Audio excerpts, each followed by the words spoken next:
मागच्या एका व्हिडिओमध्ये मी खरवसवडीची रेसिपी शेअर केली होती, पण खरवसवडीपेक्षा गावरान पद्धतीने केलेला कच्च्या दुधाचा खरवस आमच्या घरी खूप आवडतो। त्यासाठी इकडे म्हशीचं कच्चं दूध घेतलेलं आहे, त्याच्यामध्ये आवडीनुसार गूळ किंवा साखर घालायची आहे। अर्धा वाटी चीक घातलेला आहे, आवडीनुसार वेलची पावडर, केशर घातलेला आहे। या खरवसच्या आपण कुकरमध्ये 3 शिट्ट्या करून घेणार आहोत। कुकरच्या 3 शिट्ट्या झाल्यानंतर कुकर पूर्णपणे गार होऊ द्यायचा आहे, त्यानंतरच उघडायचा आहे।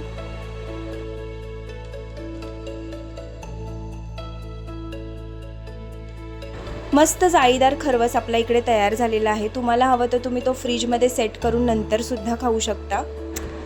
आजचा व्हिडिओ आवडला असेल तर व्हिडिओला नक्की लाईक करा। फेसबुक आणि इंस्टावर पाहत असाल तर फॉलो करायला विसरू नका। भेटूया नेक्स्ट व्हिडिओमध्ये, तोपर्यंत बाय बाय।